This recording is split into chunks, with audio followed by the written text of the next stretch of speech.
Hello बच्चों, good morning. आज हम लोग इलेक्ट्रोकेमिस्ट्री का छठा वीडियो लेक्चर पढ़ने जा रहे हैं और आज के इस वीडियो लेक्चर में हम लोग नल्स इक्वेशन के बारे में जानेंगे। काफ़ी इंपॉर्टेंट आपके बोर्ड में भी आता है और इसके अलावे नल्स इक्वेशन को कैसे अप्लाई करते हैं ये सीखेंगे और नल्स इक्वेशन के आधार पे कुछ क्वेश्चंस को करेंगे। और साथ ही साथ जो मैंने आपको असाइनमेंट का क्वेश्चन नंबर 44 और 30 क्वेश्चन दिया था बनाने के लिए, उस क्वेश्चन का यहाँ डिस्कशन भी करेंगे। तो इसी के साथ हम स्टार्ट करते हैं नल्स इक्वेशन। तो पहले समझते हैं कि नल्स इक्वेशन है क्या। जैसे मैंने आपको पढ़ाया था सेल पोटेंशियल, सेल पोटेंशियल को हम लोग शॉर्टली क्या बोलते हैं, ई सेल। और एक मैंने आपको पढ़ाया था standard cell potential, standard condition पे जो सेल पोटेंशियल होता है उसको स्टैंडर्ड सेल पोटेंशियल, और उसको किससे रिप्रेजेंट करते हैं हम लोग, ई नॉट सेल। तो ई सेल और ई नॉट सेल के बीच में एक रिलेशन होता है। इस रिलेशन को डेवलप करने का काम एक साइंटिस्ट के द्वारा किया गया और उस साइंटिस्ट का नाम है नल्स। तो नल्स साहब अपने नाम के सम्मान में इस इक्वेशन को क्या बोला जाता है, नल्स इक्वेशन। उनके नाम के सम्मान में उनको हम बोलते हैं नल्स इक्वेशन। तो इसका मतलब नल्स इक्वेशन कहीं ना कहीं ई सेल और ई नॉट सेल के बीच में एक रिलेशन होता है जिसको हम लोग बोलते हैं नल्स इक्वेशन। अब वो रिलेशन कैसे आता है, इस रिलेशन को हम लोग यहाँ पे डेवलप करेंगे, वो देखेंगे कैसे आता है। ठीक है, तो पहले हेडिंग लगाएंगे हम लोग। हेडिंग होगा हमारा, देखते हैं, देख सकते हैं हम लोग, रिलेशन बिटवीन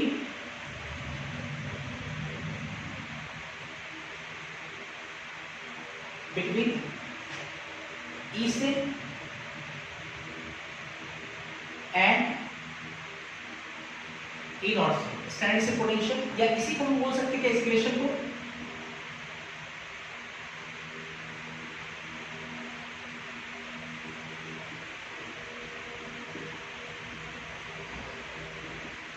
नल्स इक्वेशन। मैंने लिखा NERNST are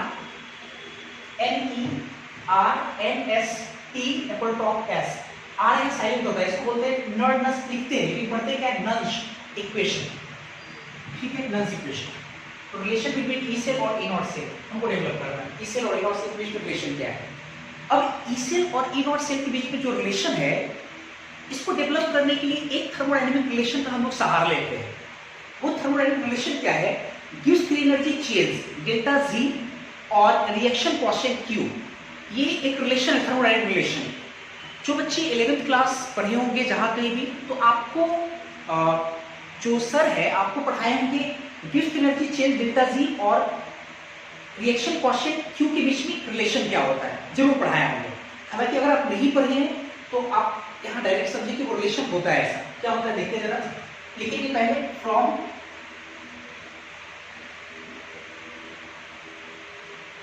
thermodynamic relation. Thermodynamic relation से क्या लिखेंगे हम लोग, डेल्टा जी गिव्स एनर्जी चेंज बराबर delta G not plus RT ln Q। ये रिलेशन होता है। गिव्स एनर्जी चेंज डेल्टा जी बराबर delta G naught, standard condition पे गिव्स energy change R gases constant, T temperature, ln Q reaction quotient. ये आप लोग जरूर पढ़े होंगे। मैंने, जो बच्चे हमसे पढ़े होंगे उसको मैंने ये रिलेशन केमिकल इक्विलिब्रियम में ये प्रूफ किया था, ये वाला रिलेशन। और मैंने कहा भी था काफी ज्यादा इंपॉर्टेंट है, 12th क्लास के इलेक्ट्रोकेमिस्ट्री चैप्टर में ये रिलेशन डायरेक्ट देखने को मिलेगा। तो देखते हैं जरा मैंने। अच्छा, एक बात और, ये ln का मतलब होता है कि बेस E, और चूंकि केमिस्ट्री में लॉग का बोलबाला है, मतलब बेस 10 का बोलबाला है। आप कई बार देखे होंगे, जितना भी 11th क्लास में आपने रिलेशन पढ़ा होगा केमिस्ट्री में खास करके, तो वहां पे हम लोग लॉग 10 पे काम करते थे, लॉग बेस 10 पे काम करते थे। तो यहाँ पे ln है, तो एक बार क्या करते हैं, इस इक्वेशन को थोड़ा सिंप्लीफाई करके लॉग 10 की फॉर्म में लिखेंगे, तो क्या हो जाएगा आपका रिलेशन, डेल्टा जी बराबर डेल्टा जी नॉट। और अगर आप ln को log 10 में चेंज करना चाहते हैं तो 2.303 से मल्टीप्लाई करना पड़ता है। तो प्लस कितना हो जाएगा, 2.303, ये RT, ये बन जाएगा आपका log, ये Q, ये रिलेशन आ जाएगा। अब इस इक्वेशन में कौन क्या है, मैं उसको यहाँ पे लिखता हूँ। हियर डेल्टा जी को हम लोग क्या बोलते हैं, डेल्टा मतलब चेंज, जी मतलब गिव्स फ्री एनर्जी। तो लिख सकते हैं हम लोग क्या, change in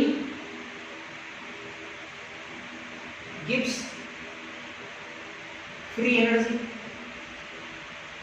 गिफ्ट एनर्जी का चेंज। डेल्टा जी नॉट क्या कहलाएगा, ये भी होगा आपका चेंज इन गिफ्ट एनर्जी, लेकिन स्टैंडर्ड कंडीशन या नॉन स्टैंडर्ड कंडीशन, तो standard condition, at standard condition. जब मैं आपको थर्मोडायनेमिक्स पढ़ाता था तो वहां पे मैंने एक बार मेंशन किया होगा कि जब भी नॉट का यूज होता है किसी फिजिकल क्वांटिटीज के ऊपर अगर नॉट लगा हुआ है तो उस नॉट का मतलब होता है कि वो फिजिकल क्वांटिटीज स्टैंडर्ड कंडीशन पे निकाल रहे हैं। तो डेल्टा जी नॉट का मतलब क्या हुआ, स्टैंडर्ड कंडीशन पे गिफ्ट एनर्जी का चेंज क्या है। अच्छा आर हम लोग पहले से जानते हैं, आर कई बार पढ़ी हुई है। आर को हम लोग क्या बोलते हैं, गैसियस कांस्टेंट, इसके कई सारे वैल्यूज होते हैं। टी, कैपिटल पी का मतलब सिर्फ टेम्परेचर नहीं, क्या हम लोग इसको बोल सकते हैं एब्सोल्यूट टेम्परेचर, और एब्सोल्यूट टेम्परेचर किसको बोलते हैं, temperature measure in kelvin scale. ठीक है, उसके बाद क्या है क्यू, क्यू बड़ा इंपॉर्टेंट है। क्यू क्या है आपका, ये हम लोग केमिकल इक्विलिब्रियम भी सीखे थे। क्यू जो है इसको हम बोलते हैं रिएक्शन कोएफिशिएंट।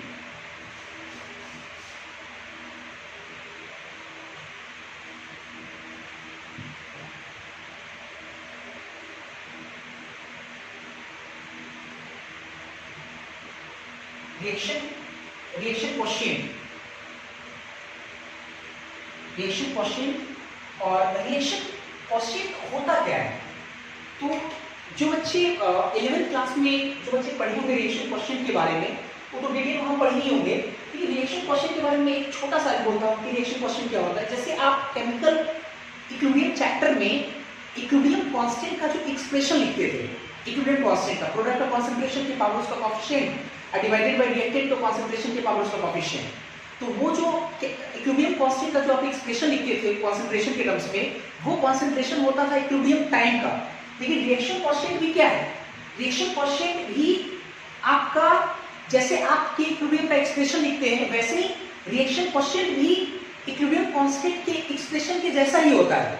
बस अंतर ये है कि रिएक्शन कोएफिशिएंट में जो आप कंसंट्रेशन या पार्शियल प्रेशर जो भी लेते हो मेंशन करते हैं वो कब का होता है, वो किसी भी टाइम का होता है। लेकिन जब आप केमिकल इक्विलिब्रियम में इक्विलिब्रियम कांस्टेंट लिखते हैं तो इक्विलिब्रियम कांस्टेंट में कंसंट्रेशन या पार्शियल प्रेशर तब का होता है जब रिएक्शन इक्विलिब्रियम पे हो, अर्थात इक्विलिब्रियम कंडीशन का होता है। तो बस अंतर यही है। मैं यहाँ पे छोटा सा लाइन लिख सकता हूँ कि एक्सप्रेशन ऑफ इक्विलिब्रियम कांस्टेंट का expression at any time T, at any time T, किसी भी टाइम टी, मतलब इक्विलिब्रियम के पहले का टाइम हो सकता है, इक्विलिब्रियम पर के बाद का टाइम हो सकता है, इक्विलिब्रियम पर का हो सकता है ना, किसी भी टाइम का हो सकता है। इसी को हम लोग क्या बोलेंगे, रिएक्शन कोएफिशिएंट। ठीक है, ये क्या टर्म्स का मैंने मेंशन किया, इसकी इक्वेशन फर्स्ट मान लेते हैं। ठीक, अब इसके बाद देखते हैं लास्ट क्लास में एक तो रिलेशन हम लोग पढ़े थे। आपको मैंने गिफ्ट फ्री एनर्जी चेंज और ई सेल के बीच में एक रिलेशन पढ़ाया था, याद होगा वो रिलेशन लाए भी थे हम लोग। वो रिलेशन क्या था, नाउ वो रिलेशन था डेल्टा जी बराबर माइनस एन एफ ई से, याद होगा आपको। और अगर कंडीशन स्टैंडर्ड लेते हैं तो at standard condition, standard condition पे डेल्टा जी कितना हो जाएगा, delta G not minus n F और ये हो जाएगा ई नॉट से, है ना। स्टैंडर्ड कंडीशन ई नॉट लगा देंगे, ई नॉट, ये भी ई नॉट हो जाएगा।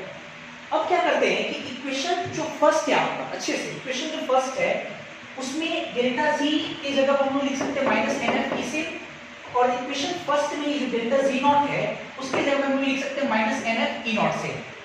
एलिमिनेट करते हैं यहाँ पे, तो लिखते हैं from equation first, from equation first. क्योंकि इक्वेशन फर्स्ट क्या है आपका, डेल्टा जी बराबर delta G not plus 2.303 RT log Q, ये है आपका। रखते वैल्यू डेल्टा जी की जगह कितना लिख सकते हैं यहाँ से, माइनस एन आर ई से, सॉरी एन आर नहीं, n F, sorry n F E से, यहाँ कितना minus n F E not से, बाकी सब प्लस का प्लस 303, ये आर टी लॉग क्यू हो गया। ठीक है, अब क्या करते हैं कि ये जो लेफ्ट साइड में जो माइनस एन एफ है इसको उधर जाकर के दोनों तरफ डिवाइड करते हैं, या आप ऐसे करो, हम लोग क्या करते हैं कि दोनों तरफ माइनस एन एफ से डिवाइड कर देते हैं। तो जब इधर माइनस एन एफ से डिवाइड होगा तो ये आपका क्या हो जाएगा, ई से। ठीक है, माइनस एन एफ से दोनों तरफ डिवाइड कर रहे हैं तो ये डिवाइड एन एफ कट गया, माइनस एन एफ, अच्छा ये भी कट जाएगा, कितना बचेगा, इसको अलग अलग करके डिवाइड कर रहे हैं तो ये आपका हो जाएगा ई नॉट सेम, और यहाँ जो माइनस से डिवाइड होगा माइनस एन एफ से, कोई कटेगा नहीं तो प्लस पहले से, इसका तो कितना हो जाएगा माइनस 2.303 आर टी, नीचे में एन एफ, और ये आपका हो जाएगा लॉग क्यू। इतना तो समझ में आ रहा होगा आपको। तो हमारे पास आया ई सेल बराबर E not cell minus 2.303 R T, नीचे में एन एफ, और यहाँ इंटू में लॉग क्यू आया आपके पास। ठीक है, अब देखो क्या है कि यहाँ पे कुछ कांस्टेंट है, जैसे आर आपका गैसियस कांस्टेंट होता है, आर का वैल्यू बहुत सारा आपको पता है, अगर प्रेशर एटीएम में वॉल्यूमीटर में हो तो आर का वैल्यू 0.0821, आर का वैल्यू आपको पता होगा जूल में, एसआई यूनिट में कितना होता है 8.314, कैलोरी में चाहिए तो 2 होता है, आपको आर वैल्यू पता है। ठीक है, एफ फ्राडे कांस्टेंट 96,500 होता है, और टेम्परेचर अगर मान लो कि स्टैंडर्ड कंडीशन है तो स्टैंडर्ड कंडीशन पे मान लो कि टेम्परेचर कोई स्पेसिफाइड टेम्परेचर से ले सकते हैं, अगर नहीं दिया हुआ है तो हम लोग क्या मान के चलेंगे, रूम टेम्परेचर मतलब 25 डिग्री सेल्सियस, तो 25 डिग्री सेल्सियस मान के चलेंगे, तो टेम्परेचर 25 डिग्री सेल्सियस लेकर के आर का वैल्यू आपको पता है, एफ का वैल्यू पता है, तो जब हम लोग 2.303 आर टी और एफ जब इन सबको कैलकुलेट करते हैं तो एक दूसरा न्यूमेरिकल वैल्यू आता है, कांस्टेंट आता है, जो कि न्यूमेरिकल वैल्यू आता है 0.0591। मैं क्या कह रहा हूँ फिर से लिखता हूँ यहाँ पे जरा, यहाँ पे टेम्परेचर कितना लेंगे, टेम्परेचर लेंगे 25 डिग्री सेल्सियस, मतलब दोस्तों 98 केल्विन लेंगे, और उस केल्विन स्केल में लेंगे। फ्राडे कांस्टेंट आपको पता है F बराबर कितना 96,500 कूलम। ठीक है, और R आपको पता है एसआई यूनिट में R का वैल्यू कितना होता है 8.314 जूल पर मोल पर केल्विन, यही होता है। तो जब आप R का वैल्यू 8.314, T का वैल्यू 298 और 2.303 इन सबको मल्टीप्लाई किए और F का वैल्यू 96,500 जब भागा देंगे और इन सबको जब हम लोग कैलकुलेट करते हैं तो कैलकुलेट करने के बाद हमारा आता है वैल्यू, एक अलग कांस्टेंट ही आएगा और वो वैल्यू आता है ये सस्कतस माइनस ये वैल्यू आता है 0.0591 और n तो रह जाएगा जस्कतस, ये n रह गया, यहाँ पे कितना हो गया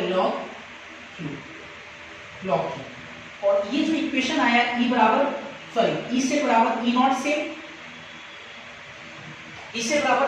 से minus 0.0591 upon n log q, इसी इक्वेशन को हम लोग बोलते हैं नल्स इक्वेशन।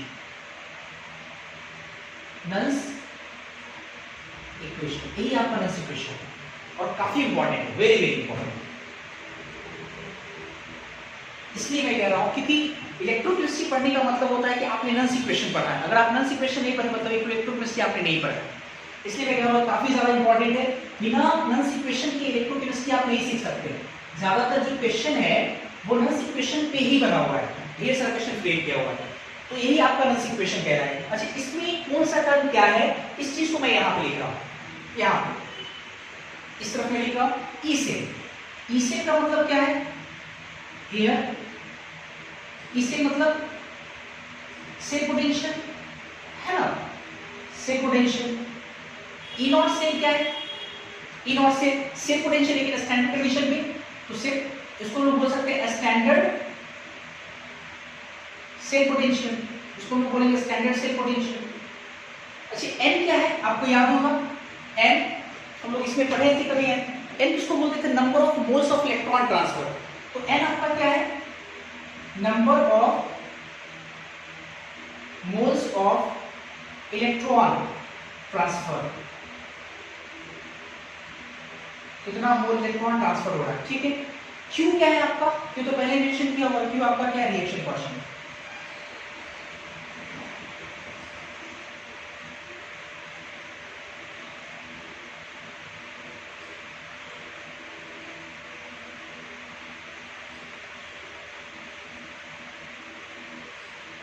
रिएक्शन क्वोशिएंट, ठीक है। अगर आपके बोर्ड के एग्जाम में अगर मान लो कि नल इक्वेशन अगर प्रूफ करने के लिए आए या नल इक्वेशन डेवलप करने के लिए अगर पूछा जाता है तो आप आराम से थर्मोडायनामिक रिलेशन ये लेकर के उसको आगे बढ़ाएंगे, है ना। जहां डेल्टा जी नॉट है उसको आप ई से और ई नॉट से जैसे ही अगर बदल देते हो, टेम्परेचर तो 25 डिग्री सेल्सियस, एफ का वैल्यू 6500 8.314 आर का वैल्यू लेकर जब कैलकुलेट करते हैं तो सीधा सीधा ई से बराबर ई नॉट से -0.0591, इसको तो रट जाइए आप लोग, ई से बराबर ई नॉट से -0.0591 अपॉन एन लॉग क्यू, ये याद रहना चाहिए। तो आप पहले इसको नोट करें, ठीक है, इसको एक बार पहले नोट कर लो।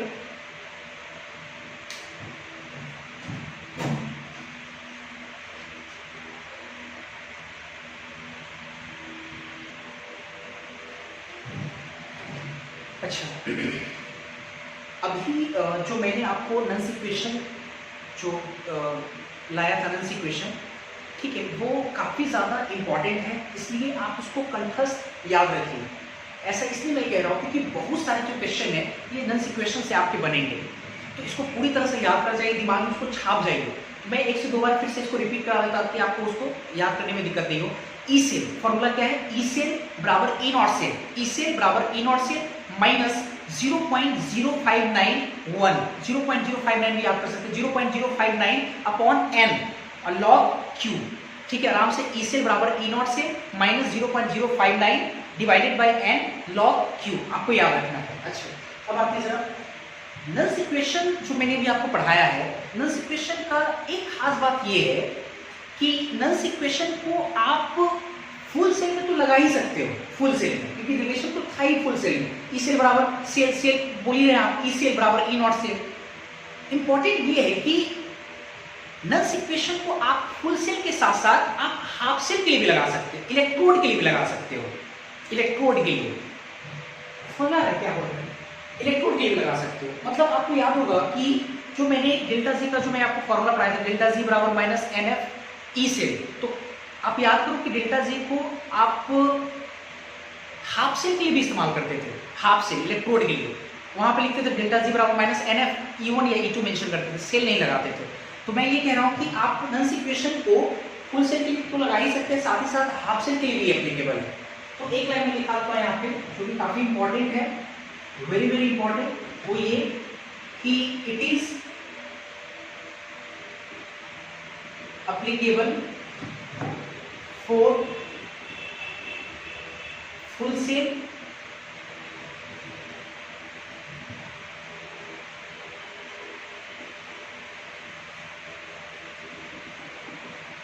reaction as well as half cell reaction, full cell reaction और साथ ही साथ हाफ सेल रिएक्शन के लिए रखेगा, ठीक है। ये तो हम लोग नल्स इक्वेशन पर है। नल्स इक्वेशन आपका ई सेल बराबर कितना आया, E not cell minus 0.0591 upon N और लॉग के रिलेशन हमारा है ना, ये आपका नल्स इक्वेशन है। अब आते हैं, अभी हम लोग नल्स इक्वेशन सीखे, नल्स इक्वेशन क्या है। अब इसके बाद हम लोग जानेंगे कि नल्स इक्वेशन को हम लोग किस प्रकार से अप्लाई करते हैं, ठीक है। नल्स इक्वेशन को कैसे हम लोग लगाएंगे, कैसे उसका यूज करेंगे। तो इसको लगाने के लिए हम एक गैल्वेनिक सेल लेके आते हैं पहले, और गैल्वेनिक सेल में एक पढ़ा हुआ है हमारा सेल डेनियल सेल। आपको याद होगा जिंक कॉपर के जो इलेक्ट्रोड जो मैंने गैल्वेनिक सेल पढ़ाया था वो डेनियल सेल से पढ़ाया था। तो नल्स इक्वेशन लगाने के लिए हम क्या लाते हैं, Daniell cell. For example Daniell cell, और डेनियल सेल का रिप्रेजेंटेशन आपको याद होगा। अब डेनियल सेल तो हम लोग बनाएंगे नहीं ना, ये कैथोड एनोड बनाए फिर सॉल्वेंट जोड़े फिर दोनों को जोड़े, तो इसके लिए मैंने आपको सेल रिप्रेजेंटेशन पढ़ाया था। तो डेनियल सेल का सेल रिप्रेजेंटेशन क्या था, zinc solid single vertical line, zinc double plus aqueous double vertical line salvage, copper double plus aqueous single vertical line copper salvage. ये आपका क्या डैनियल सेल। अब इस डैनियल सेल में हमको नल इक्वेशन लगाना है, बढ़िया सीखना है आपको, क्योंकि नल इक्वेशन से ही बहुत सारे क्वेश्चन है आपके असाइनमेंट और पूछा भी जाता है आपके बोर्ड एग्जाम में चाहे किसी भी कॉम्पिटिटिव एग्जाम में। तो हमको क्या लगाना है, इसमें नल इक्वेशन लगाना है, नल इक्वेशन लगाना है। अब देखो नल इक्वेशन के जो फॉर्मूला है उस फॉर्मूला में जो फिजिकल क्वांटिटीज है वो क्या क्या है, उसके अकॉर्डिंग हमको क्या क्या चाहिए वो आपको इक्वेशन से ही पता चलेगा।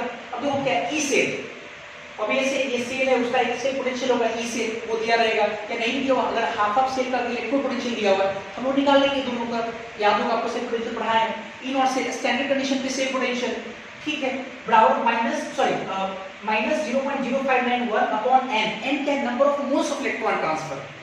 तो मोल्स ऑफ इलेक्ट्रॉन ट्रांसफर किसी सेल रिएक्शन में क्या हो रहा है ये तो आपको तब पता चलेगा ना जब आपको उस सेल में हो रहे रिएक्शन पता हो। तो आपको तो सेल का रिप्रेजेंटेशन दिया हुआ है, सेल रिएक्शन तो दिया हुआ है नहीं कि आप कितना आप पता कर सको कि कितना ऑक्सीडेशन और रिडक्शन प्रोसेस में इलेक्ट्रॉन का ट्रांसफर हो रहा है या ओवरऑल रिडॉक्स रिएक्शन में कितना इलेक्ट्रॉन का ट्रांसफर हो रहा है। क्लियर है? अच्छा एन निकालना पड़ेगा तो सेल रिएक्शन लिखा होना चाहिए। अच्छा क्यू रिएक्शन कोएफिशिएंट है, मतलब इक्विलिब्रियम जो कांस्टेंट होता है उसी के जैसा एक्सप्रेशन होता है, लेकिन अंतर होता है क्या कि वो किसी भी टाइम का। तो एक्सप्रेशन अगर आपको लिखना है, अगर मान लो प्रोडक्ट का कॉन्सेंट्रेशन के पावर उसका कोएफिशिएंट डिवाइडेड बाय रिएक्टेंट के कॉन्सेंट्रेशन के पावर उसका कोएफिशिएंट, तो आपको नहीं लगता है कि रिएक्शन पता होना चाहिए सेल रिएक्शन। तो देखो ना एन और क्यू दोनों निकालने के लिए आपको सेल रिएक्शन पता होना चाहिए, और सेल रिएक्शन नहीं देगा आपको क्या देगा, सेल रिप्रेजेंटेशन देगा। तो नल इक्वेशन लगाने के लिए आपको सेल रिएक्शन पता होना चाहिए। तो आपको मैंने पहला या दूसरा क्लास में सेकंड क्लास में मेरे को लगता है कि मैंने आपको सिखाया था कि कैसे अगर सेल रिप्रेजेंटेशन दिया हुआ तो सेल रिएक्शन लिखेंगे या सेल रिएक्शन दिया हो तो कैसे सेल रिप्रेजेंटेशन लिखेंगे। मैं कई बार कहता हूं कि हम लोग अगर किसी चैप्टर्स को पढ़ते हैं तो छोटी छोटी बातें ही हम लोग सीखते हैं और उन छोटी छोटी बातों को सीख करके हम लोग बड़े चीज़ों में अप्लाई करते हैं, बड़े चीज़ों को के लिए मेंशन करते हैं, ठीक है। ये ध्यान रखना है अपने को। तो उन छोटी छोटी जो भी चीज़ें सीखे अब उसी को हम लोग बड़े फॉर्म में लिखेंगे। तो देखते हैं जरा, सबसे पहले आपको सेल रिएक्शन लिखना पड़ेगा एन और क्यू पता करने के लिए। सेल रिएक्शन ये आपका एनोड है लेफ्ट साइड में, जिस पर क्या होता है ऑक्सीडेशन। राइट साइड आपका कैथोड है जिस पर क्या होता है प्रोडक्शन। अगर कुछ बच्चों को कैथोड एनोड में बड़ा दिक्कत होता है, झमेला लगता है थोड़ा सा, आप बहुत आप कभी कभी भूल जाते हो, तो उसके लिए एक ट्रिक है, आप बोल सकते हो। इसके लिए ट्रिक क्या है, लोन। अगर आपको लोन याद है, ये तो सबको याद रहता है ना, लोन। तो अगर आपको लोन याद है तो इस लोन की वजह से आपको सब कुछ याद रहेगा। जैसे क्या एन मतलब होता है लेफ्ट साइड, ओ का मतलब होता है ऑक्सीडेशन, मतलब लेफ्ट साइड मतलब जो आपके गैल्वेनिक सेल जो लेफ्ट साइड है, जो लेफ्ट साइड की आपका है, और इसके ऑक्सीडेशन तो ऑक्सीडेशन। एन मतलब होता है नेगेटिव चार्ज, मतलब इलेक्ट्रॉन कैसा होगा, नेगेटिव चार्ज इलेक्ट्रॉन होगा। और ई मतलब होता है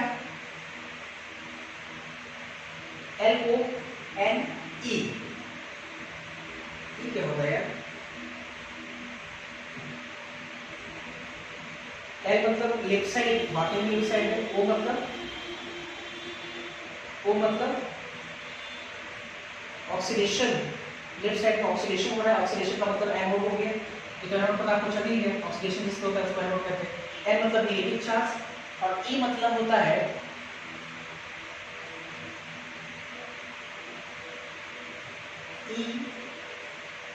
LONE। अच्छा ठीक है, मैंने तो आपको ट्रिक सिखाया था, हालांकि चलो ठीक है, LON याद रखना है, लोन याद रखना है, तो वो पता चल जाएगा आपको इससे, ठीक है। ये आपका ऐसा, चलिए इस बात देखिएगा। अब हम एनोड ऑक्सीडेशन का ऑक्सीडेशन लिखते हैं, तो वो क्या है, जिंक से Zn डबल प्लस में जा रहा है, Zn डबल प्लस एक्वस। ये कब जाएगा, जब दो इलेक्ट्रॉन को रिलीज करेंगे, ठीक। ये हो गया ऑक्सीडेशन आपका, और कॉपर का रिडक्शन हो रहा है। कॉपर डबल प्लस जो एक्वस है ये 2 इलेक्ट्रॉन को गेन करके किस में जाएगा, कॉपर सॉलिड में जाएगा। ठीक है, ये क्या हो गया, रिडक्शन।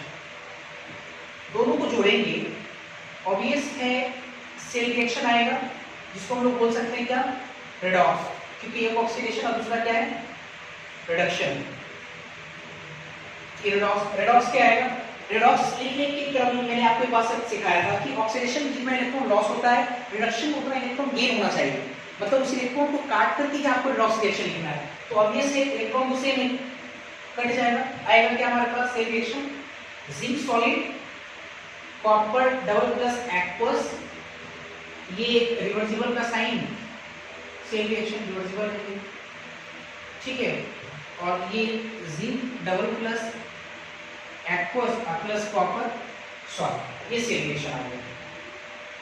जैसे आप सेल रिएक्शन लिख लिए तो n का वैल्यू आपको पता चल गया कितना, 2, n का वैल्यू 2 होगा। कैसे, आपको याद होगा n का वैल्यू 2 तरीके से निकाल सकते हैं, जो इलेक्ट्रॉन कट रहा है वही n होगा, याद होगा आपको, या मेंशन कर रहे थे आपको, मैंने समझाया था कि देखो जिंक यहाँ सॉलिड है, इसका 1 मोल जिंक जो है जेड डबल प्लस में जा रहा है, तो जिंक से जेड डबल प्लस में जाने के दरमियान इलेक्ट्रॉन कितना ट्रांसफर होगा, 2 इलेक्ट्रॉन ट्रांसफर होगा, 2 दिखा रहा है। रिडक्शन जो है कॉपर डबल प्लस कॉपर में जा रहा है, रिडक्शन हो रहा है, ऑक्सीडेशन स्टेट घट रहा है, रिडक्शन हो रहा है। तो रिडक्शन देख रहे हैं, इसका 1 मोल कॉपर डबल प्लस आयन के 1 मोल जो है कॉपर सॉलिड में जाने के कितना इलेक्ट्रॉन गेन करेगा, 2 इलेक्ट्रॉन। देखो हर स्थिति में हम लोग चेक कर रहे हैं, n का वैल्यू 2 आ रहा है, q का वैल्यू, q कैसे वैल्यू लिखेंगे, q क्या होगा, एक्सप्रेशन लिखेंगे to be positive, the product of concentration upon reactive concentration.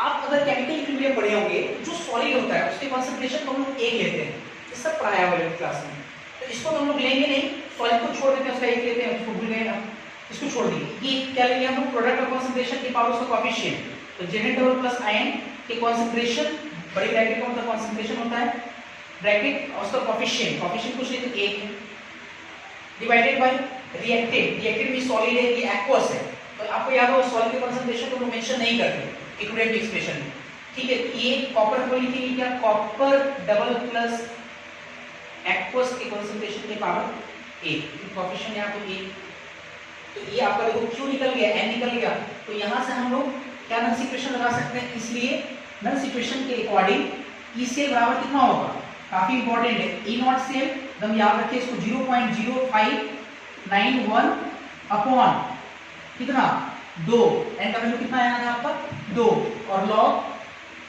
किसका कंसंट्रेशन ऊपर में, Zn डबल प्लस आयन का कंसंट्रेशन ऊपर में और नीचे में कॉपर डबल प्लस आयन का कंसंट्रेशन, तो इस तरह से हम लोग नल इक्वेशन लगा सकते हैं। सही, एक अच्छा, ये जो मैंने अभी नल इक्वेशन लगाया है, मैंने कहा क्या कि जो आपका नल इक्वेशन है ये फुल सेल रिएक्शन और साथ ही साथ हाफ सेल रिएक्शन के लिए एप्लीकेबल है। तो अभी हम लोग जो नल इक्वेशन लगाए वो किस टर्म्स में लगाए, फुल सेल रिएक्शन के टर्म्स में। मैं यहाँ पे ऐसे लिख रहा हूँ पहले कि in terms of full cell reaction, एडिन से ये हो गया, तो पहले मैं आपको सिखा रहा था यहाँ पे in terms of full cell reaction। एक बार हम लोग देखेंगे हाफ सेल कैसे लगाते हैं, in terms of full cell reaction। full cell reaction के टर्म्स में हम लोग इतना काम करने के बाद हमारा ये आया, ठीक है। अब इसके बाद लगाते हैं जरा in terms of half cell reaction, क्योंकि मैंने पहले ही कहा था कि जो नल इक्वेशन है वो आपके फुल सेल और साथ ही साथ हाफ सेल के लिए एप्लीकेबल है। in terms of half cell reaction, half cell reaction के लिए एप्लीकेबल लगाते हैं, जरा देखते हैं जरा। एक चीज बताओ पहले, देखो एक चीज मैं और बता देता हूं आपको, जैसे आप नल इक्वेशन को फुल सेल के लिए लगा सकते हैं, हाफ सेल के लिए लगा सकते हैं, मैंने पहले ही कहा आपको। लेकिन एक बात मैं कहता हूं कि आप उस काम को करने में ज्यादा है ना, उस काम को प्रिफर करें जिस काम के करने में चीजें काफी आसान, लेंदी नहीं। तो मैं आपको यहाँ एक बात कहना चाह रहा हूँ ये कि आपको अगर नल इक्वेशन लगाना है ना, तो आप नल इक्वेशन हाफ सेल रिएक्शन के लिए लगाइए, क्योंकि हाफ सेल रिएक्शन में जब आप लगाइएगा तो हाफ सेल रिएक्शन को लगाने में आपको ज्यादा इतना वर्क नहीं करना पड़ेगा। ये फुल सेल रिएक्शन इतना सारा वर्क करना पड़ता है। हाफ सेल रिएक्शन में यकीन मानो आप एक लाइन में नल्स इक्वेशन को लगा दोगे, एक लाइन में आपको इतना स्केल रिएक्शन एन का वैल्यू क्यू का वैल्यू की जरूरत बिल्कुल नहीं है। वो मेंटली आप लोग फटाक से कर लोगे। लेकिन शुरुआत है तो सिखाने के लिए थोड़ा सा मैं एक दो लाइन अभी यहाँ मेंशन करूंगा। लेकिन जैसे एक और एग्जांपल करेंगे तो वहां पे आप देखना एक लाइन में दिखाऊंगा कि नल्स इक्वेशन कैसे एक लाइन में लगता है। तो आप इस बात को हमेशा ध्यान रखिए, जब कभी भी आपको नल्स इक्वेशन लगानी है मेरी तरफ से, नल्स इक्वेशन अगर आपको लगाना है तो मैं आपको सलाह दूंगा कि आप Nernst equation half cell reaction के लिए लगाएं। क्योंकि हाफ सेल रिएक्शन के लिए लगाओगे तो पहली बात ये कि काफी कम समय में वो आपका हो जाएगा और सहूलियत भी मिलेगा, बहुत आसान भी रहेगा आपके लिए लगाना। ठीक है, पहले देखते हैं in terms of half cell reaction. पहले तो चूंकि पहला बार है तो एक दो लाइन एक्स्ट्रा लिखना पड़ेगा आपको। तो देखिए कैसे, जैसे अगर मान लो कि हमको फुल सेल रिएक्शन के लिए लिखना है तो डायरेक्ट लिखने जा रहे हैं, लेकिन एक दो लाइन के बाद लिखना है। इसे कितना लिख सकते हैं? इसे तो मैंने आपको फॉर्मूला पढ़ाया था रिडक्शन पोटेंशियल के टर्म्स में, कैथोड का रिडक्शन पोटेंशियल माइनस एनोड का रिडक्शन पोटेंशियल, ऑक्सीडेशन पोटेंशियल के टर्म्स में एनोड का ऑक्सीडेशन पोटेंशियल माइनस कैथोड का ऑक्सीडेशन पोटेंशियल। और एक फॉर्मूला मैंने आपको पढ़ाया था जिस पर ऑक्सीडेशन हो रहा है उसका ऑक्सीडेशन पोटेंशियल और जिस पर रिडक्शन हो रहा है उसका रिडक्शन पोटेंशियल के टर्म्स में अगर लिखना चाहते हैं तो दोनों का जोड़ होता था। ई ऑक्सीडेशन पोटेंशियल किसका? एनोड का, प्लस ई रिडक्शन पोटेंशियल किसका? कैथोड का। तो मैं जिस पर ऑक्सीडेशन हो रहा है उसका ऑक्सीडेशन पोटेंशियल और जिस पर रिडक्शन हो रहा है उसका रिडक्शन पोटेंशियल के टर्म्स में लिखना चाहते हैं, अर्थात प्लस के टर्म्स में लिखाएगा। मतलब ई ऑक्सीडेशन पोटेंशियल ये तो दिया रहेगा, ऑक्सीडेशन आपको समझ में आ रहा है, Zn से Zn डबल प्लस और प्लस ई कॉपर डबल प्लस से कॉपर। तो देखो ये इसे जो हम लिख रहे हैं वो ये आपका हो गया कैथोड का ऑक्सीडेशन पोटेंशियल, जिंक कैथोड है ना, कैथोड का ऑक्सीडेशन पोटेंशियल प्लस ये कॉपर रिड्यूस हो रहा है और रिडक्शन कैथोड है आपका, तो कैथोड रिडक्शन पोटेंशियल कैथोड का है ना, ये हमने लिखा। अब देखो सेकंड टाइम, अब ये आपका हाफ सेल और ये भी अपने आप में क्या है? हाफ सेल, ये भी हाफ सेल, ये भी हाफ सेल। अब इस हाफ सेल के लिए हम नल्स इक्वेशन लगाते हैं। तो नल्स इक्वेशन आपका ई सेल है, तो हमको हाफ सेल के लिए तो सेल तो होगा नहीं, तो यहाँ पे सेल की जगह पे क्या हो गया? Zn से Zn डबल प्लस यहाँ पे हो गया। तो ई नॉट सेल की जगह पे क्या लिखेंगे इसके लिए? ई नॉट सेल की जगह पे ई नॉट Zn से Zn डबल प्लस, इसी के लिए अब देखो माइनस में 0.0591 अपॉन, अब देखो आराम से पता चलेगा Zn से Zn डबल प्लस, Zn से Zn डबल प्लस का मतलब इलेक्ट्रॉन का ट्रांसफर कितना होगा? ऑब्वियस है 2, यहाँ पे 2 लगाएंगे लॉग Q की जगह देखो कितना लिखेंगे? Q की जगह लिखना है हमको, Q का मतलब होता है इस रिएक्शन का रिएक्शन क्वोशिएंट का एक्सप्रेशन। तो जिंक आपका सॉलिड है तो मेंटली थोड़ा काम कर रहे हैं, जिंक से जिंक एरो का sign Zn double plus plus 2 electron. तो आपको पता होना चाहिए इलेक्ट्रॉन का कंसंट्रेशन मेंशन करेंगे नहीं, जिंक सॉलिड इसका मेंशन करेंगे नहीं, तो प्रोडक्ट में आपका कौन आ रहा है? प्रोडक्ट में आ रहा है आपका Zn डबल प्लस आयन का कंसंट्रेशन और नीचे रिएक्टेंट तो लेंगे नहीं, तो Q का वैल्यू कितना हो जाएगा इसके लिए? Zn डबल प्लस आयन का कंसंट्रेशन ब्रैकेट में लिख दिया। देखो ये हाफ सेल के लिए लगा दिया हम लोग, इस हाफ सेल के लिए कैथोड के लिए सॉरी एनोड के लिए हम लोग लगाए। अब ये प्लस ये लगाएं और इसका लगाना है तो क्या लगाएंगे? अगर नल्स इक्वेशन निकाल लगाना है तो इसके लिए ई नॉट कॉपर डबल प्लस से कॉपर माइनस 0.0591 और पता चल रहा है साफ साफ कि कॉपर डबल प्लस कॉपर में जा रहा है तो 2 इलेक्ट्रॉन ट्रांसफर हो रहा है मतलब 2 और लॉग, अब हमको लिखना है Q का वैल्यू, तो copper double plus aqueous plus 2 electron और कॉपर सॉलिड, तो प्रोडक्ट अपॉन रिएक्टेंट, प्रोडक्ट में आपका सॉलिड उसको मेंशन करेंगे नहीं, रिएक्टेंट में आपका कौन है? कॉपर डबल प्लस आयन, और अब इसे कोएफिशिएंट 1 है तो कॉपर डबल प्लस आयन का कंसंट्रेशन की पावर 1, तो नीचे में आएगा ना वो 1 बटा कॉपर डबल प्लस आयन का कंसंट्रेशन। अब देखो आराम से लिखेंगे हम लोग, कहाँ आपको ये इतना झमेला लगा, मतलब पहले लिखें फिर इलेक्ट्रॉन को काटे उसके बाद फिर क्यों निकाले फिर इसके बाद वैल्यू में रखें, नल्स इक्वेशन फिर उसको बैठाएं, इसमें एक लाइन का आराम से काम हो जा रहा है। ये तो आप जानते ही थे, तो बस इसीलिए देखो कि एक लाइन हो जा रहा है। और ये जो आपने लिखा है ना वो यही चीज है, देखो कैसे मैं आपको दिखाता हूँ। इन दोनों को थोड़ा सा आगे बढ़ाते जरा इसी चीज को, तो आपको दिख जाएगा कि जो मैंने फर्स्ट जो जब फुल सेल रिएक्शन के टर्म्स में मैंने लिखा था नल्स इक्वेशन, वही आपका हाफ सेल तो हालांकि ऐसे है, लेकिन जब दोनों को जोड़ेंगे ऐड करेंगे तो आपका यही आ जाएगा। देखो कैसे, ये वाला ई नॉट जेड से जेड डबल प्लस और ई नॉट से कॉपर डबल प्लस से कॉपर, इन दोनों को मिला के क्या लिख सकते हैं हम लोग? ई नॉट से लिख सकते हैं, आपको याद होगा ये आपका ऑक्सीडेशन पोटेंशियल है, स्टैंडर्ड ऑक्सीडेशन पोटेंशियल, ये आपका स्टैंडर्ड रिडक्शन पोटेंशियल है, और दोनों का सम ई नॉट से हो जाएगा। फिर इन दोनों में देखते हैं जरा, -0.0591/2 दोनों में कॉमन है, तो -0.0591/2 अगर कॉमन ले लेंगे तो ब्रैकेट के अंदर क्या बच जाएगा? ये log Zn double plus ion का कंसंट्रेशन और प्लस बचेगा log 1 बटा कॉपर डबल प्लस आयन का कंसंट्रेशन, log A और प्लस log B कितना होता है? log A into B। तो कितना हम लोग लिख सकते हैं? E सेल बराबर E नॉट सेल -0.0591/2, इसको लिख सकते हैं log Zn double plus A into B, तो A into B, B आपका तो कॉपर अपने आप नीचे आ गया, कॉपर डबल प्लस, ठीक है। तो आपको ये लगाना है, हाफ सेट के लिए मतलब आपको ये लगाना है, यहाँ से यहाँ तक लिखना है, और ये एक लाइन में आराम से हो जाएगा, नहीं तो फिर आपको इतना ज्यादा इस पे तामझाम करने की जरूरत पड़ रही है ना। तो आप इसको प्रिफर करें। एक एग्जांपल और मैं समझाऊंगा, पहले आप इसको तेजी से नोट करें, तेजी से।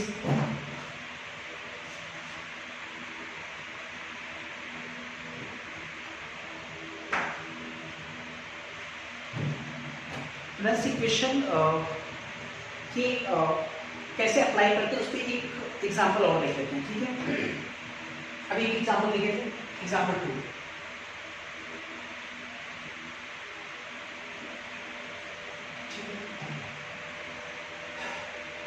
पहला एग्जांपल हम लोग देखे थे डैनियल सेल पे, ठीक है।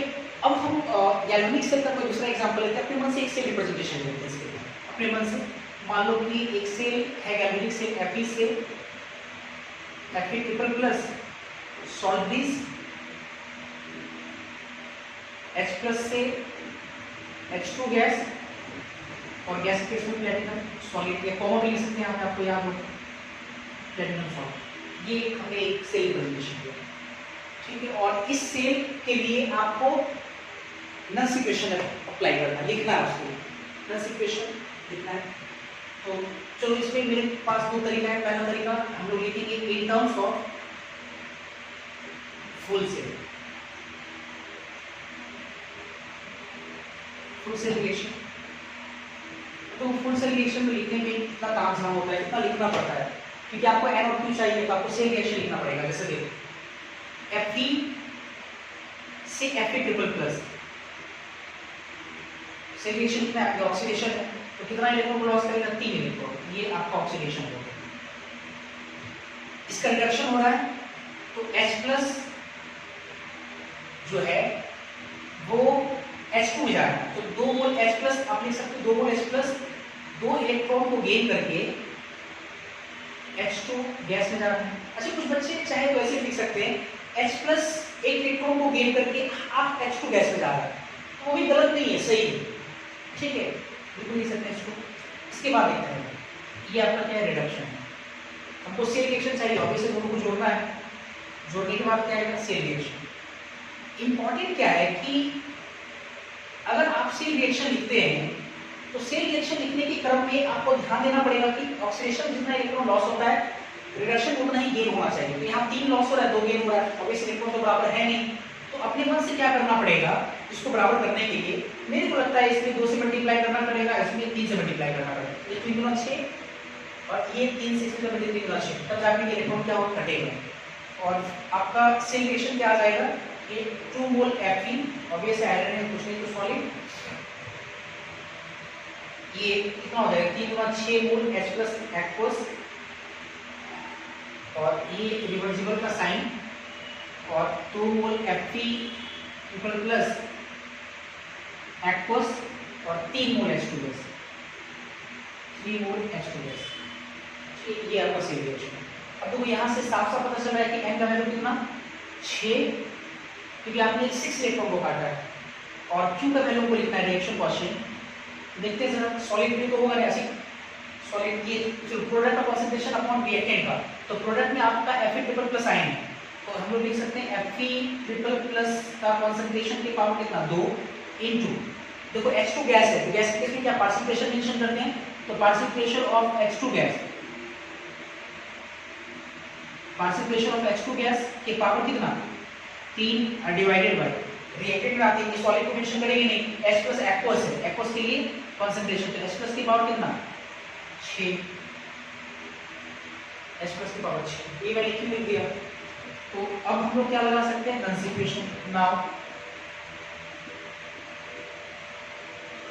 फ्रॉम नॉन इक्वेशन से हम लोग लिख सकते हैं E सेल बराबर E not cell minus 0.0591, N की जगह पे कितना 6 लॉग क्यू की जगह पे कितना लिख सकते हैं हम लोग Fe ट्रिपल प्लस के कॉन्सेंट्रेशन के power 2, partial pressure of H2 के power 3 divided by H plus ion के कॉन्सेंट्रेशन के पावर 6। ऐसे हम लोग लगा सकते हैं, है ना। अच्छा, अब दूसरे टर्म्स में देखते हैं इन टर्म्स ऑफ, मैं कई बार कह भी रहा हूँ कि हाफ सेल रिएक्शन के टर्म्स में लिखने का आदत डालो, क्योंकि हाफ सेल रिएक्शन के केस में लिखना आसान है, आपको इतना ज़्यादा तामझाम करने की जरूरत नहीं पड़ेगी। तो in terms of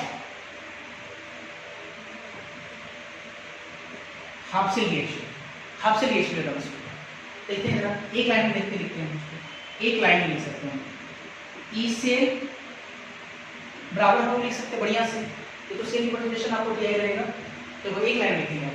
E cell बराबर कितना होता है, ऑक्सीडेशन रिडक्शन के टर्म्स में लिखना है, सिर्फ ऑक्सीडेशन या सिर्फ रिडक्शन नहीं, ऑक्सीडेशन रिडक्शन। तो एनोड का ऑक्सीडेशन अब प्लस कैथोड का रिडक्शन। एनोड आपका ये है, तो हम लोग इसके लिए लगाएंगे तो कितना लिख सकते हैं, तो अगर हमको निकालना है तो क्या लिखेंगे हम लोग ई नॉट, ठीक है। देखो एक चीज समझो, ई से बराबर लिखते हैं अगर हम एनोड का ऑक्सीडेशन प्लस कैथोड का ऑक्सीडेशन, तो एनोड की ऑक्सीडेशन को हम सीधा से पोटेंशियल नॉन इक्वेशन लगाने जा रहे हैं। तो यहाँ पे ई ऑक्सीडेशन है, तो हम ये ऑक्सीडेशन नहीं लिखे, हम सीधा ये लगा रहे हैं, तो ई नॉट क्या हो जाएगा, ई नॉट Fe से Fe ट्रिपल प्लस, जो पहला मैंने जो एग्जांपल लगाया था उसमें एक लाइन एक्स्ट्रा क्या लिख दिए थे, इसे एनोड का ऑक्सीडेशन प्लस कैथोड का रिडक्शन, अब फिर उसको ऑक्सीडेशन को फिर ई नॉट सेल और 0.059 ऐसे करके तोड़ दिए थे। तो हम क्या कर रहे हैं कि डायरेक्ट को लिख लेंगे, सीधा तोड़ दे रहे हैं। ये हो गया स्टैंडर्ड माइनस 0.0591। अब देखो आराम से, एन का वैल्यू कितना होगा, Fe से Fe ट्रिपल प्लस जाने का मतलब साफ दिख रहा है, 3 इलेक्ट्रॉन का ट्रांसफर हुआ। लॉग Q का वैल्यू कितना होगा, तो आप देख पा रहे हैं कि Fe से Fe ट्रिपल प्लस, Fe तो सॉलिड है और triple plus right side product में, तो प्रोडक्ट कंसंट्रेशन अपॉन रिएक्टेंट का, तो Fe ट्रिपल प्लस आयन का कंसंट्रेशन के पावर कितना हो जाएगा, 1 हो जाएगा। Fe ट्रिपल प्लस आयन का कंसंट्रेशन के पावर कुछ नहीं तो 1, ठीक, ये हो गया आपका। अब प्लस, अब हमको क्या लिखना है, रिडक्शन हमको पोटेंशियल जो है कैथोड का रिडक्शन पोटेंशियल लिखना है, तो क्या लिखेंगे हम लोग, ई नॉट रिडक्शन किसका हो रहा है, H प्लस से H2 अब माइनस 0.0591 अपॉन, अब देखो n का वैल्यू सोचना है। अब देखो यहाँ जो n का जो वैल्यू है ना, यहाँ पे डिपेंड करेगा कि आप रिएक्शन कैसा ले रहे हो। जैसे देखो रिएक्शन यहाँ पे क्या होगा, जैसे H प्लस से H2 है, तो कुछ बच्चा H प्लस एक इलेक्ट्रॉन गेन कर रहा है और हाफ H2 बैलेंस करने के लिए हाफ H2 लगाएगा, तो उस केस में इलेक्ट्रॉन का संख्या 1 हो गया। कुछ बच्चा ऐसे करेगा कि 2 मोल H प्लस 2 इलेक्ट्रॉन को गेन करके 1 मोल H2 का फॉर्मेशन कर रहा है, तो उस केस में n का वैल्यू 2 हो जाएगा। आप दोनों में से कोई भी चीज ले, आपका सेम आंसर आने वाला है, क्योंकि आप ऐसा समझो ना, पहले जब आप पहले कंडीशन में H प्लस को बढ़िया से H प्लस एक इलेक्ट्रॉन हाफ H2 ले रहे हैं, ठीक है, हाफ H2 ले रहे हैं, तो आपको नहीं लगता है कि आप अगर दोनों तरफ अगर 2 से मल्टीप्लाई कर दोगे, क्योंकि दोनों तरफ मल्टीप्लाई कर रहे हैं, एरो का मतलब बराबर मान लो, 2 से मल्टीप्लाई करेंगे इक्वेशन में कोई इफेक्ट ही नहीं पड़ेगा, तो 2 से जब मल्टीप्लाई करेंगे 2H प्लस 2 इलेक्ट्रॉन को गेन करके जो हम हाफ था कैंसिल होकर के H2 हो जाएगा, तो आप ऑब्वियस है कोई फर्क पड़ेगा नहीं, तो आप जैसा आपकी मर्जी आप वैसा ले सकते हो, n का वैल्यू 1 भी ले सकते हैं, n का वैल्यू 2 भी, लेकिन ध्यान रहे कि रिएक्शन आप कैसा फ्रेम किए दिमाग में रखना पड़ेगा। तो जैसे मान लो कि हमने लिया n का वैल्यू 1, समझ लेंगे बढ़िया से, n का वैल्यू 1 लिए, तो 1 लेने का मतलब हुआ कि आपने रिएक्शन को माना H plus plus 1 electron, arrow का साइन हाफ H2।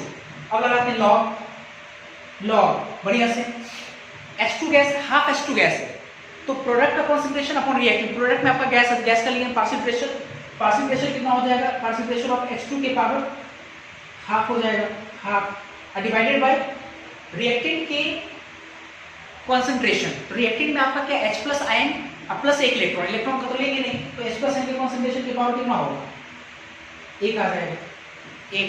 अगर आप दो लिए होते तो यहाँ पे दो आता, यहाँ पे एक आता, यहाँ पे कितना आता, दो आता। तो अगर आप इसमें पावर अगर दो कॉमन लेते थे, बाहर निकालते तो कट जाता, तो यह हाफ हो जाएगा, यहाँ एक हो जाएगा।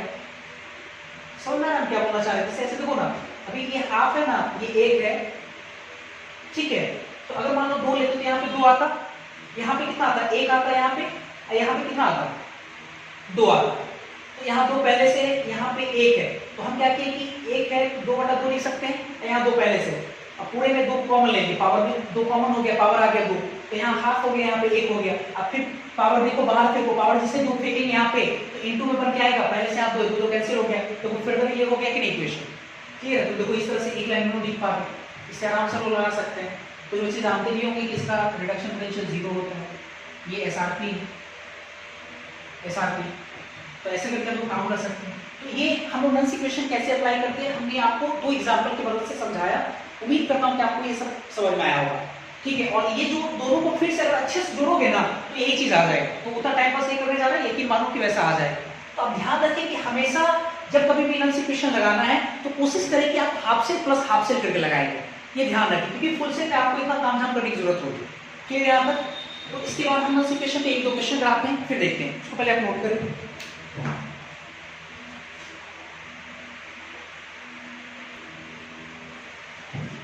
इसके बाद हम लोग नल्स इक्वेशन के आधार पे, अभी मैंने आपको नल्स इक्वेशन का कैसे अप्लाई करते ये मैंने सिखाया। अब नल्स इक्वेशन के आधार पे कुछ क्वेश्चंस आपके असाइनमेंट में दिए हुए हैं, तो उसमें से मैंने क्वेश्चन नंबर 33 लिया है, 33 नंबर सवाल। इस 33 नंबर सवाल को अगर देखा जाए तो नल्स इक्वेशन के आधार पर इसको हम लोग सॉल्व करेंगे। पहले क्वेश्चन मैं एक बार समझाता हूँ। क्वेश्चन लिखा हुआ कैलकुलेट द ईएमएफ। ईएमएफ मतलब एक प्रकार का पोटेंशियल, सेल पोटेंशियल बोलते हैं ईएमएफ को, ठीक है। कैलकुलेट द ईएमएफ मतलब cell potential of a Daniell cell. आपको याद होगा डैनियल सेल किसको बोलते हैं, कॉपर जिंक का जब रॉड इस्तेमाल करते हैं Daniell cell. Daniell cell when the concentration of zinc sulphate and copper sulphate are 0.001 molarity and 0.1 molarity respectively. मतलब जिंक सल्फेट का आपको याद होगा, जिंक सल्फेट किसमें होगा, एनोड में, एनोड का पार्ट में जो होगा जिंक सल्फेट, और उसका कंसंट्रेशन मेंशन किया 0.001 मोलरिटी, और कॉपर सल्फेट का मतलब कैथोडिक कंपार्टमेंट होगा, इसका concentration 0.1 molarity respectively. The standard potential of the cell is 1.1 volt. और स्टैंडर्ड सेल पोटेंशियल, स्टैंडर्ड जो पोटेंशियल ऑफ द सेल मतलब स्टैंडर्ड सेल पोटेंशियल जो है वो 1.1 वोल्ट है, अर्थात ई नॉट सेल। देखो ई नॉट सेल दिया हुआ, दिमाग चलाओ थोड़ा, ई नॉट सेल दिया हुआ है, आपसे ई सेल पूछ रहा है, ई नॉट सेल दिया हुआ है, ई सेल पूछ रहा है, तो ऑब्वियसली जो नल्स इक्वेशन आपका है वो क्या है, वो आपका ई सेल और ई नॉट सेल के बीच में रिलेशन बताता है, ई सेल निकालना है। अब ई नॉट सेल देकर के ई सेल पूछ रहा है, तो आप नल्स इक्वेशन लगाना है, तो उसमें एन चाहिए, क्यू चाहिए, क्यू मतलब कंसंट्रेशन पर डिपेंड करता है, कंसंट्रेशन देखो दिया हुआ है, तो कहीं ना कहीं लग रहा है कि हम नल्स इक्वेशन से लगाएंगे। अब इसमें ना तो रिएक्शन लिखा है ना ही सेल रिप्रेजेंटेशन दिया हुआ है, तो मैंने आपको याद करो थोड़ा कि मैंने आपको गैल्वेनिक सेल जो पढ़ाया था, तो गैल्वेनिक सेल में मैंने आपको पढ़ाया डैनियल सेल। मैंने आपको कहा भी कि एनसीईआरटी या कोई भी रेफरेंस किताब जो है वो डैनियल सेल मतलब गैल्वेनिक सेल का एग्जांपल होता है डैनियल सेल, तो डैनियल सेल को लेकर के ही उसके वर्किंग और उसके, तो आपको डैनियल सेल का रिप्रेजेंटेशन बिल्कुल आना चाहिए, ठीक है, इंपॉर्टेंट है। तो डैनियल सेल लिखते जाना, फॉर डैनियल सेल के लिए सेल रिप्रेजेंटेशन क्या होगा, zinc solid, zinc double plus aqueous double vertical line, copper double plus aqueous single vertical line, copper solid, यही था आपका। अच्छा एक बात और, तो अब हमको क्या करना है कि हमको निकालना है ई सेल, ठीक है, ई सेल अपने को निकालना है, और ई नॉट सेल देखो दिया हुआ है, तो ऑब्वियसली नल्स इक्वेशन अपने को लगाना है। तो यहाँ पे जिंक सल्फेट का कंसंट्रेशन दिया हुआ है, कॉपर सल्फेट का कंसंट्रेशन दिया हुआ है, तो मेरा ये कहना है कि जिंक सल्फेट का जितना कंसंट्रेशन होगा उतना ही जिंक डबल प्लस आयन का कंसंट्रेशन होगा। अगर आप स्टोइकियोमेट्री 1 अर्थात वो कॉन्सेप्ट अगर आपने पढ़ा होगा अच्छे से, तो आपको ध्यान होगा जैसे ये आपका जिंक सल्फेट है, ऑब्वियसली ये सॉल्युबल है, पूरी तरह से टूटेगा तो क्या बनेगा, जिंक पे double plus aqueous plus SO4 double minus ion aqueous, यही बनेगा। तो अगर T बराबर 0 पे इसका कॉन्सेंट्रेशन 0.001 मोलरिटी है, या इन जनरल मानोगे C मोलरिटी है, C मोलरिटी। तो 0 पे ये दो तो बनेगा नहीं, और एक टाइम T ऐसा आएगा, एक टाइम T आएगा जहां पे क्या होगा, ये पूरी तरह सॉल्युबल के लिए हो जाएगा 0 मोलरिटी। और C मोलरिटी का इसका कितना बनेगा, C बनेगा, कोफिशिएंट 1 है, इसका भी कितना बनेगा, C मोलरिटी। तो मेरा ये कहना है ना कि जिंक सल्फेट का जो कंसंट्रेशन है उतना ही कंसंट्रेशन आपका Zn++ का बनेगा। और ये जरूरी नहीं कि हमेशा हो ऐसा। आप ये समझो, अगर मान लो यहाँ पे कि सोडियम सल्फेट होता, समझने के लिए, तो सोडियम के Na2SO4 होता, तो जब उसको तोड़ते तो 2 मोल Na+ बनता, इसके C मोलरिटी का इसका 2C मोलरिटी बनता। तो आपको इन छोटी-छोटी बातों को ध्यान रखना पड़ेगा। तो यहाँ पे जिंक सल्फेट का जो कंसंट्रेशन है वही Zn++ का होगा। Zn++ का कंसंट्रेशन कितना, 0.001 मोलरिटी, और कॉपर $+ का कंसंट्रेशन उतना ही होगा, कितना, 0.1 मोलरिटी, कितना कॉपर सल्फेट का कंसंट्रेशन, ये हो गया। अब हम लोग जो फुल सेल रिएक्शन के लगाते हैं, अब फुल सेल रिएक्शन के लिए अगर आपको लगाना है एनर्जी इक्वेशन, पहले आपको सेल रिएक्शन लिखना पड़ेगा। सेल रिएक्शन के लिए हाफ से प्लस हाफ से, तो ये जिंक जो है आपका सॉलिड, ये ऑक्सीडाइज होकर के Zn++ एक्वस +2 इलेक्ट्रॉन, ये सब आपको अच्छे से आना चाहिए के लिए, ये आपका ऑक्सीडेशन है। और कॉपर $+ एक्वस 2 इलेक्ट्रॉन को गेन करके कॉपर सॉलिड बनाएगा, ये आपका रिडक्शन है। दोनों को जोड़ेंगे इलेक्ट्रॉन कट जाएगा, और ये आपका होगा सेल रिएक्शन अर्थात रेडॉक्स रिएक्शन।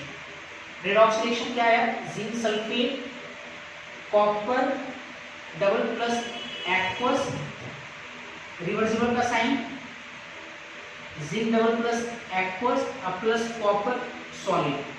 अब यहाँ देखो जरा, N का वैल्यू कितना है, 2 है, और Q का वैल्यू कितना है, Zn++ बटा कॉपर $+। Zn++ का 0.001, कॉपर $+ का 0.1, ये 1/100 हो जाएगा, 1/100 है ना, 1/100 निकाल गए। नाउ अब लगाते हैं आंसर इक्वेशन मेरा बढ़िया से। तो E से बराबर E0 से -0.0591 अपॉन N, N का वैल्यू कितना, 2 log 1/100। इसको सॉल्व करते हैं। E से E0 से कितना है, 1.1 दिया हुआ है, 1.1 स्टैंडर्ड सेल पोटेंशियल की 1.1 -0.0591 को 590 होते हैं 2, और ये log 1/100 को क्या 10 की पावर -2 लिख सकते हैं हम।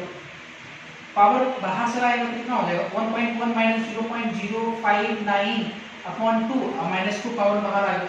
log 10 का वैल्यू कितना होता है, 1 इंटू 1 हो गया, ये दो से दो कैंसिल, माइनस माइनस कितना हो गया, प्लस 1.1 प्लस 0.059 अर्थात 1.159 वोल्ट। ये आपका आंसर हो गया। ठीक है, ऐसे करके लोग सॉल्व करेंगे, सही ना।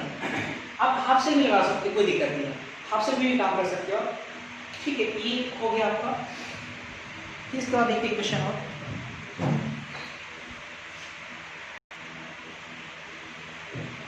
इसके बाद हम लोग नेक्स्ट क्वेश्चन असाइनमेंट का 38 लिए। ठीक है, ये भी सवाल आपका नल इक्वेशन से ही बनेगा।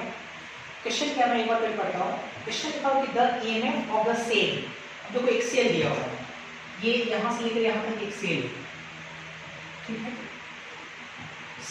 सेल रिप्रेजेंटेशन, सॉरी एक मिनट,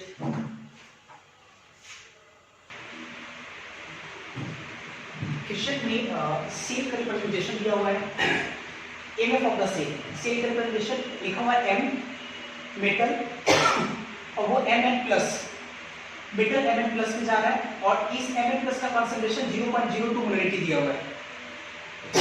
ठीक है, double vertical line salt bridge, H+ 1 molarity, H+ का कंसंट्रेशन 1 मोलरिटी, H2 1 एटीएम, और प्लेटिनम, वो सेल रिप्रेजेंटेशन दिया हुआ है, और लिखा at 25 degree Celsius is 0.81 volt. मतलब सेल पोटेंशियल 0.81 वोल्ट दिया हुआ है, इस वाले सेल का सेल पोटेंशियल 0.81 वोल्ट दिया हुआ है। ठीक है, calculate the valency of the metal. अच्छा, कोई मेटल अगर चेंज होकर के Mn प्लस में जाता है तो ये N ही उसका क्या है, वैलेंसी है। जैसे मैग्नीशियम 2 प्लस में जाता है तो आप मैग्नीशियम की वैलेंसी 2 बोलते हैं। अगर आयरन ट्रिपल प्लस में जाता है तो आयरन ट्रिपल प्लस मतलब कि उसकी 3 वैलेंसी है। तो कहीं ना कहीं आपको N निकालना है, ये वाला N जो वैलेंसी है उसकी। Calculate the valency of the metal, ठीक है, जो एनोड मेटल आता है। अच्छा, if the standard oxidation of the metal is 0.76 volt, मतलब साफ साफ कहा जा रहा है कि जो मेटल है उसका standard oxidation potential, standard oxidation दिया हुआ, रिडक्शन है, ऑक्सीडेशन पोटेंशियल मेटल का 0.76 वोल्ट दिया हुआ है। तो आपको निकालना है वैलेंसी। देखो जरा काम करते अच्छे से। सेल का जो रिप्रेजेंटेशन है उसमें Mn प्लस, और मैंने आपको सेल रिप्रेजेंटेशन समझाया भी था कि जिस आयन या कंपाउंड का या गैस का जो पार्शियल प्रेशर या कॉन्सेंट्रेशन देता है उसके नाम के जस्ट बगल में छोटी सी ब्रैकेट में लिखते हैं, इसलिए वहां पे मेंशन नहीं किया हुआ है। 0.02 मोलरिटी दिया हुआ है, सॉल्ट ब्रिज H+1 मोलरिटी, ये H2 गैस 1 ATM और कॉमा प्लेटिनम, ये प्लेटिनम का कैथोड बना हुआ है। अब आपने जरा बैलेंस निकालना। एक स्टॉक दिया हुआ स्टैंडर्ड ऑक्सीडेशन पोटेंशियल मेटल का, तो मतलब आपको दिया हुआ है स्टैंडर्ड मतलब E0 ऑक्सीडेशन, तो M से Mn प्लस लिखना पड़ेगा। Mn प्लस से M लिखने का मतलब होता है रिडक्शन पोटेंशियल। ये दिया हुआ आपको 0.76 वोल्ट,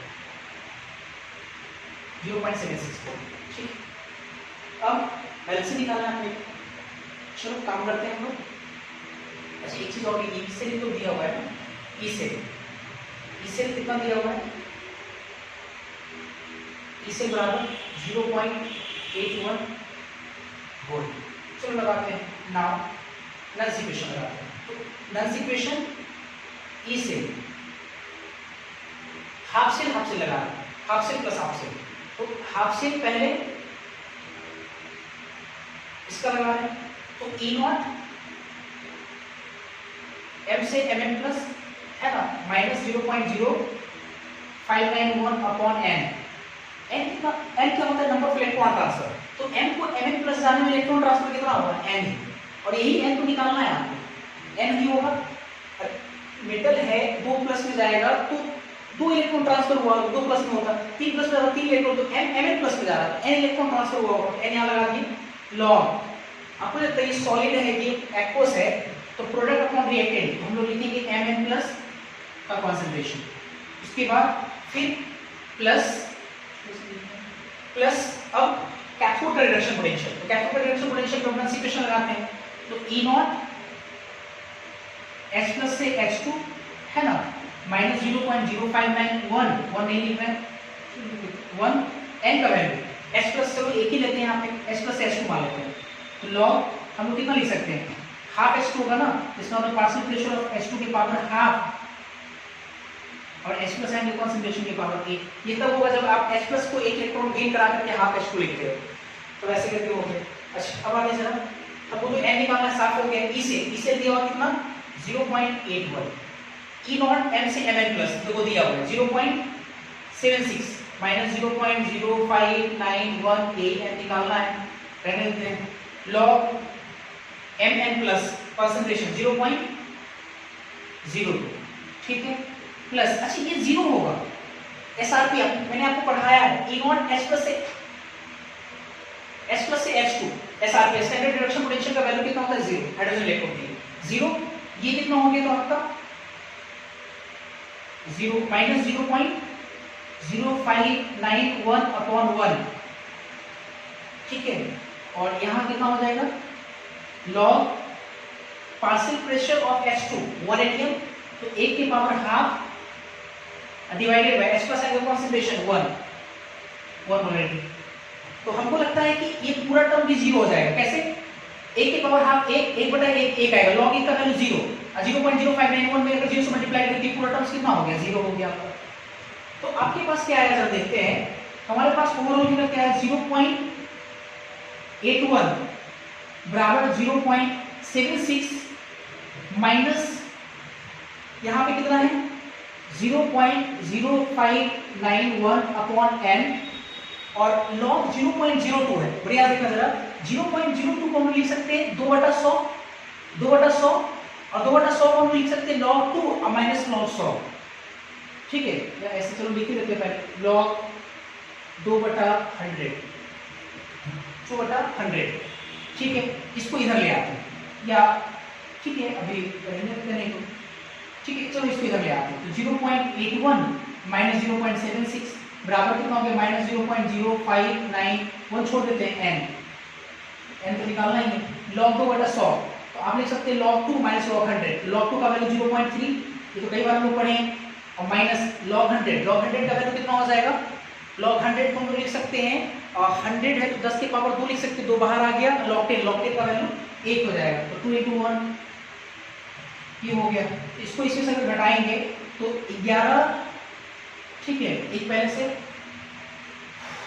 11 में से 6 गया तो 5,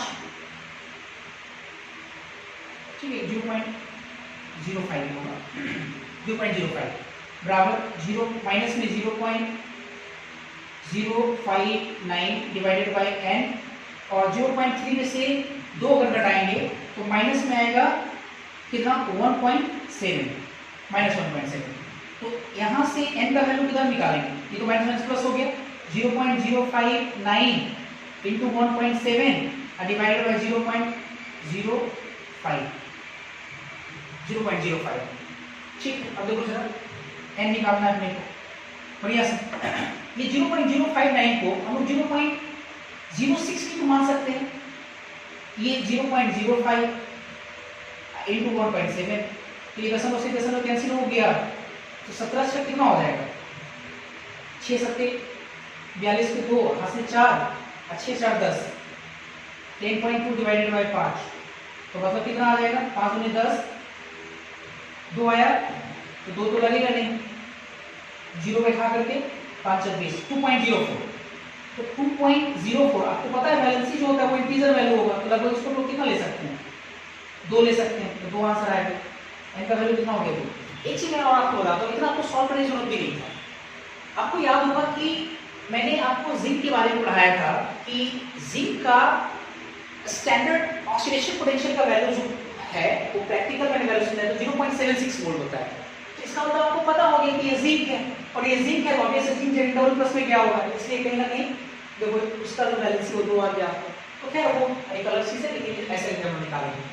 एक चीज मैं आपको बताता हूँ कि अभी मैंने थोड़ी देर पहले आपको कहा था कि जब कभी भी अगर आपको नल्स इक्वेशन पे काम करना तो half cell plus half cell लगाए, फुल सेल नहीं लगाए, तो ये सब ऐसा सवाल है कि अगर आप फुल सेल लगाओगे आप यकीन मानो कि आपका कैलकुलेशन बहुत मुश्किल होने जा रहा है। आप अगर आपको लगता है कि सर ऐसा नहीं है तो आप एक बार घर पे खुद ट्राई करें, आप फुल सेल लगा कर काम करना, आपको समझ में आ जाएगा कि क्या प्रॉब्लम वहाँ पे आना स्टार्ट होता है।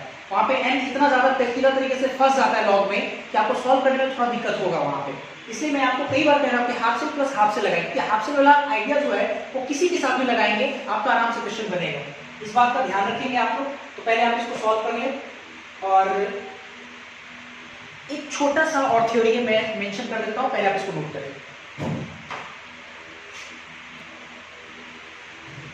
इसके बाद छोटा सा एक और थ्योरी है, इलेक्ट्रोकेमिस्ट्री में एक सवाल जो है काफी पॉपुलर है, वो कई बार आता है कि आपसे बोला जाएगा इक्विलिब्रियम कांस्टेंट का वैल्यू निकालें, मतलब सेम पोटेंशियल वगैरह दे देगा और पूछेगा इक्विलिब्रियम कांस्टेंट का वैल्यू क्या होगा, इक्विलिब्रियम कांस्टेंट के इक्विलिब्रियम, ठीक है। तो कहीं ना कहीं इसको नल्स इक्वेशन को सिंप्लीफाई करने के बाद वो आता है, आपको समझाते हैं कैसे, जैसे फ्रॉम नल्स इक्वेशन से हम लोग क्या देखें, E सेल बराबर E not cell minus 0.0591 upon n log three, ये हम लोग देखें। अच्छा, अगर हमको इक्विलिब्रियम कांस्टेंट निकालना है, इक्विलिब्रियम कांस्टेंट कब निकलता है, जब आपका रिएक्शन इक्विलिब्रियम पर हो, मतलब एट इक्विलिब्रियम लेना पड़ेगा कंडीशन, एट इक्विलिब्रियम, और आपको याद होगा इक्विलिब्रियम पे डेल्टा जी का जो वैल्यू होता है 0, डेल्टा जी नॉट नहीं, ये मैंने आपको सिखाया था थर्मोकेमिस्ट्री थर्मोडायनेमिक्स में भी, और आज मैं कह रहा हूं कि इक्विलिब्रियम पे आपका डेल्टा जी 0 होगा, delta G, delta G not zero नहीं होगा, डेल्टा जी जीरो। और अगर डेल्टा जी जीरो है तो हम लोग डेल्टा जी का एक फॉर्मूला पढ़े, डेल्टा जी बराबर माइनस एन एफ ई से, एक पढ़े ना, जैसे डेल्टा जी का एक फॉर्मूला पढ़े एंड डेल्टा जी बराबर माइनस एन एफ ई से। तो एक चीज मेरे को ये बताओ कि डेल्टा जी अगर जीरो है और ये बराबर माइनस एन एफ ई से, एन तो कभी जीरो हो नहीं सकता है, एफ भी कभी जीरो हो नहीं सकता है, आपका तो वैल्यू कांस्टेंट है 6500, एन आपका इलेक्ट्रॉन ट्रांसफर है, तो इलेक्ट्रॉन ट्रांसफर तो जीरो होगा नहीं, रेडॉक्स रिएक्शन परफॉर्म कर रहा है, इलेक्ट्रॉन ट्रांसफर होगा ही। अच्छा ई से जो है इसका मतलब जीरो होना पड़ेगा इसको, है ना, डेल्टा जी जीरो होने के लिए, तो इसका मतलब डेल्टा जी जीरो है, तो इसका मतलब हुआ कि ई से भी क्या होगा, जीरो होगा, डेल्टा जी जीरो, ई से भी जीरो, एंड जो Q होगा, याद करो Q किसके बराबर हो जाएगा, K इक्विलिब्रियम के बराबर हो जाएगा, रिएक्शन जो कांस्टेंट है वो किसके बराबर हो जाएगा, K इक्विलिब्रियम के। अब देखो आराम से क्या आएगा हमारे पास, ये जो इक्वेशन है आपके पास कितना है, E सेल बराबर E not cell minus 0.0591 upon n log Q, ये है ना, तो E सेल तो आपका जीरो हो गया, मतलब जीरो बराबर E not cell at equilibrium पे minus 0.0591 upon n log Q का जगह कितना हो जाएगा, K इक्विलिब्रियम। अब इस पूरे को इधर ले आते हैं, तो ये 0.0591 upon n log K equilibrium बराबर E नॉट सेल, तो यहां से log K इक्विलिब्रियम बराबर n into E not cell divided by 0.0591। तो अब देखो log K इक्विलिब्रियम ये सारा वैल्यू दिया रहेगा, आप K इक्विलिब्रियम निकाल सकते हैं, या फिर अगर K इक्विलिब्रियम अगर आपको निकालना है तो log उधर जाएगा तो क्या हो जाएगा, एंटी लॉग, आपको एंटी लॉग सॉल्व करना पड़ेगा, एंटी लॉग में n E नॉट सेल 0.0591। हालांकि मैंने लॉग पे काम करना सिखाया था आपको, ठीक है, तो अब log के इक्विलिब्रियम में इधर अगर मान लो 10 आया तो हम लोग log 10 की पावर 1 इक्विलिब्रियम का वैल्यू 1 आ जाए, इस तरह से हम काम कर सकते हैं। तो ये जो आपका फाइनल जो इक्वेशन आया उसको ध्यान रखें कि log के इक्विलिब्रियम बराबर n E not cell divided by 0.0591। इससे हम लोग क्या कर सकते हैं, के इक्विलिब्रियम निकाल सकते हैं, ये इंपॉर्टेंट रिलेशन है। अगर ये आपको समझ में आ गया तो अब आप जाकर के 29 से लेकर के 45, 29 से 45 आपका क्वेश्चन बनेगा, 29 से लेकर के 45 तक आप जाकर क्वेश्चन बना लें। और जो मैंने आज दो क्वेश्चन जो है 44 और 30 क्वेश्चन पे ही आज मैं करा पाया, तो वो ठीक है, हम अगली क्लास में देख लेंगे उसको। तो आज इतना ही रहने देते हैं, थैंक यू, इसको नोट कर लीजिएगा।